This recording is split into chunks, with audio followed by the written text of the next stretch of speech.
नमस्कार, मैं चंद्रभूषण भट्ट, आपका अपना चैनल बोले बिहार जाने देश के लिए। मित्रों, आज हम बात करेंगे मोदी सरकार के खंडित जनादेश के बारे में। चूंकि लोकतंत्र का महासमर खत्म हो चुका है और उसमें रिजल्ट आ चुके हैं, ऐसे में मोदी सरकार को इस बार खंडित जनादेश मिला है। कहने का मतलब ये है कि 240 सीट मात्र भाजपा को आई है, जबकि बहुमत के लिए 272 का आंकड़ा चाहिए। ऐसे में एनडीए के घटक दल और गठबंधन को मिला करके पूरी 293 सीट हो रही है, जिस पे सरकार अभी टिकी हुई है और सरकार बनाने की कवायद शुरू हो चुकी है। ऐसे में विपक्षी दल हमेशा ताक झांक में बैठे हुए हैं कि किस तरह से मोदी सरकार को हम बनने नहीं दे। वो अपनी जुगत लगाने में लगे हुए हैं, परंतु मुख्य रूप से दो जो दल हैं, टीडीपी चंद्रबाबू नायडू की और जदयू नीतीश कुमार की, ये दोनों पार्टी पे डिपेंड करता है कि मोदी सरकार 5 साल चलेगी या नहीं चलेगी। चूंकि कहा जाता है ये कि मोदी सरकार को कभी भी आप 2001 से लेकर 2024 का उनका ट्रैक रिकॉर्ड देखें तो कभी भी उन्होंने खंडित जनादेश के सहारे सरकार नहीं चलाई है, हमेशा पूर्ण बहुमत की सरकार चलाई है। हालांकि वो तीसरी बार प्रधानमंत्री बनकर के पंडित जवाहरलाल नेहरू का भी रिकॉर्ड उन्होंने तोड़ा है। लेकिन एक चीज इनमें और उनमें कॉमन है, क्योंकि तीसरी बार इन्होंने भी प्रधानमंत्री का चुनाव जीता और तीसरी बार प्रधानमंत्री बनने जा रहे हैं, और जवाहरलाल नेहरू भी 3 बार प्रधानमंत्री बने थे। ऐसे में जवाहरलाल नेहरू की जो पहली बार जो प्रधानमंत्री बने थे वो चुनाव जीतकर नहीं आए थे, लेकिन मोदी सरकार तीनों चुनाव जीत करके आई है। ये अंतर है दोनों में। 14 और 19 में प्रचंड जनादेश के साथ आई थी, लेकिन 2024 में 240 ही बीजेपी का सीट है, तो गठबंधन के सहारे सरकार चलाने की कोशिश होगी। तो मोदी सरकार का इसका अनुभव नहीं है। तो मोदी सरकार का अनुभव मोदी जी को पहले भी अनुभव नहीं था। जब 2001 में उनको मुख्यमंत्री बनाकर भेजा गया था, तब भी उनको सरकार चलाने का कोई अनुभव नहीं था, लेकिन उन्होंने बखूबी सरकार गुजरात में चलाई। उसके बाद जब 2014 में देश में प्रधानमंत्री के उम्मीदवार बने और चुनाव जीत करके आए, तब बखूबी देश 10 साल से सरकार प्रचंड बहुमत के साथ चला रहे हैं। एक से बढ़कर एक फैसले उन्होंने लिया है, जिस पर देश को भी गर्व है और मोदी को खुद भी गर्व है। देश के कोई ऐसा नागरिक नहीं है जिसको मोदी सरकार के किए हुए काम से कोई नुकसान या उसको अतिशयोक्ति होगी, क्योंकि प्रचंड बहुमत वाली सरकार ने ऐसे ऐसे फैसले लिए जिसकी कल्पना नहीं की जा सकती थी। इस लोकतंत्र में लगता था कि धारा 370 कभी जीवन में खत्म ही नहीं होगा, राम मंदिर कभी बनेंगे ही नहीं, लेकिन ये सारे कार्य मोदी सरकार ने किया है और अपने बल पर, अपने दम पर किया है। मोदी में एक चीज विशेषता है कि वो कोई भी फैसले लेते हैं तो डंके की चोट पर लेते हैं और पूरे दमखम के साथ लेते हैं। न विरोधी की परवाह करते हैं, न पार्टी की परवाह करते हैं, न अपने लोगों की परवाह करते हैं। और कोई भी निर्णय लेते हैं तो उसको जमीन तक, गांव तक, लोगों तक पहुंचाने के लिए ईड़ी चोटी जोड़ लगा करके और इम्प्लीमेंटेशन नीचे तक जाता है। अगर कोई भी एक योजना का इम्प्लीमेंटेशन या कोई भी कार्य की एक बातें जो हैं वो नीचे तक पहुंचती हैं, आम जन तक पहुंचती है, तो इसका फायदा सरकार को होता है, इसका फायदा देश को विकास में होता है। इसमें कोई दो मत नहीं है।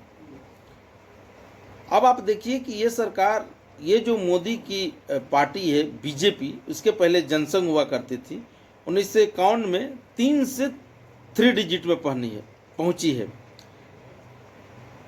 3 सीट से 3 डिजिट में ये सरकार आज के डेट में पहुंची है।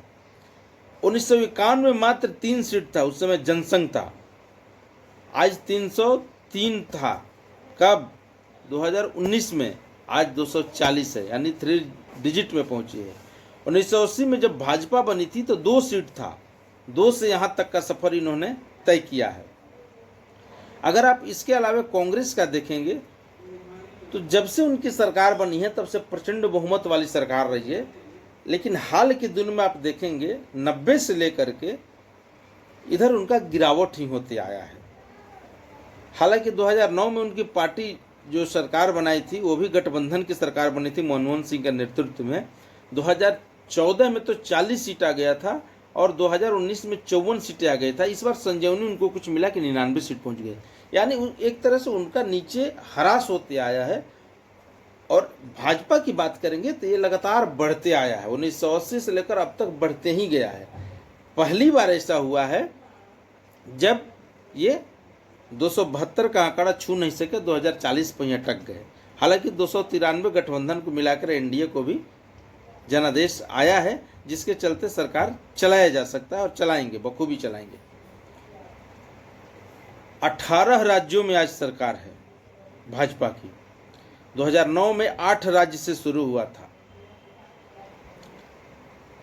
आपको बता दें कि 2009 में जो सरकार थी उसमें 6 बीजेपी की सरकार थी और 2 उनके सहयोगियों की सरकार थी, और आज 18 राज्य में सरकार। ये मामूली बात नहीं है, बहुत प्रचंड बात है और बहुत प्रचंड बहुमत के साथ ये पार्टी धीरे धीरे आगे राइज करते हुए आगे बढ़ रही है। कांग्रेस का जरूर पतन हुआ, बीच में गिरे, लड़खड़ाए, फिर कुछ संभले हैं, लेकिन अभी भी उस पोजीशन में नहीं है।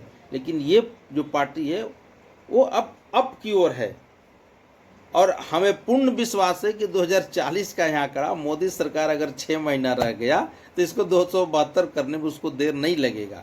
अब उसके लिए साम दाम दंड भेद जहाँ से अपनाए, जैसे करें, क्योंकि इसमें तो वो माहिर खिलाड़ी हैं और वो करेंगे भी, क्यों नहीं करें। राजनीति में चूँकि उनको रहना है और राजनीति करनी है तो ये सब चीज़ करनी पड़ती है और वो करेंगे।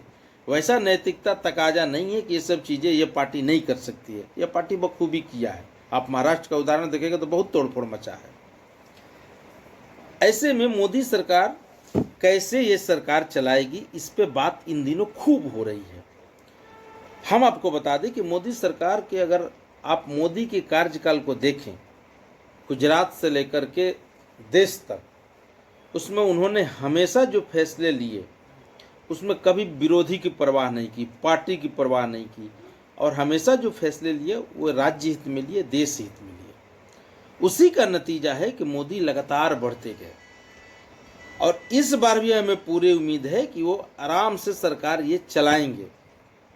चूँकि ये 2 दल हैं जिनको समेट के लेके चलना है खास तौर पे, बाकी सब तो उनके साथ हैं, वो रहेंगे, नहीं भी रहेगा तो कोई अंतर नहीं पड़ने वाला। लेकिन 2 दल, नीतीश कुमार और चंद्रबाबू नायडू के पार्टी को, उनको समेट के लेकर के, मिला जुला करके लेकर, तालमेल के साथ चलना पड़ेगा, तभी ये सरकार 5 साल तक स्टेबल रह सकती है।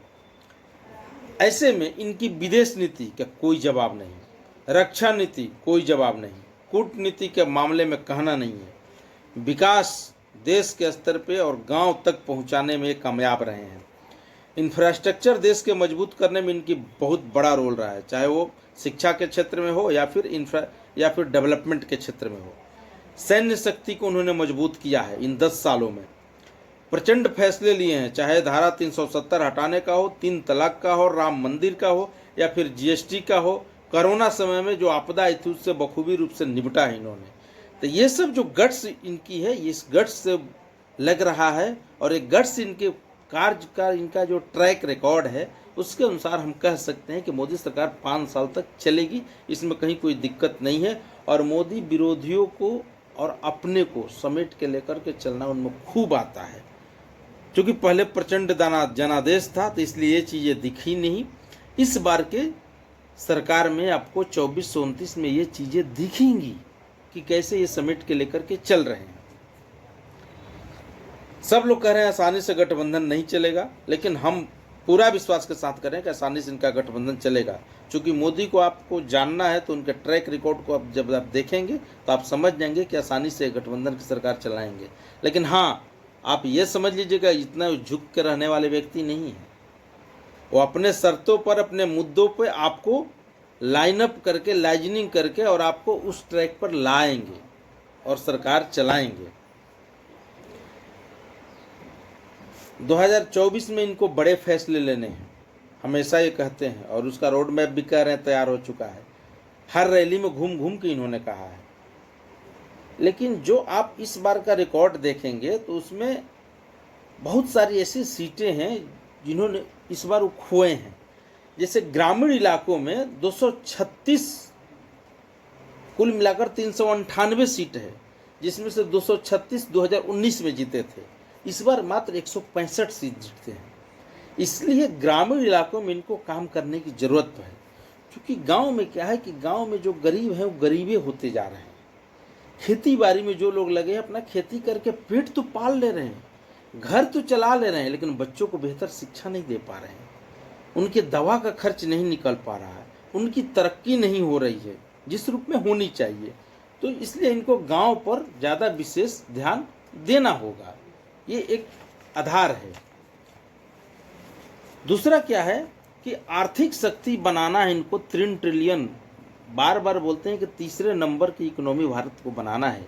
तो आर्थिक शक्ति जब आपको बनाना है और 3 नंबर का आपको ले आना है आर्थिक शक्ति बना करके, तो आपको गांव के गरीब पर, युवा पर, महिलाओं पर, और इनकी जो 4 जाति बार बार कहते हैं, युवा, महिला, किसान और गरीब, ये चारों को आपको स्ट्रॉन्ग करना होगा, मजबूत करना होगा, तब आप इस समय बड़े फैसले ले पाएंगे। आप देखिए कि इनका जो कोर फैसला इस बार लेने का है, जनसंख्या नियंत्रण बिल भी है इनके साथ, सीए भी है, एनआरसी भी है, तीसरे नंबर की अर्थव्यवस्था बनाना है। इन सभी चीज़ें तभी हो पाएगी जब घटक दल इनके साथ मजबूती से टिके रहें, और टिकाए रहने के लिए खुद मोदी पर डिपेंड करता है।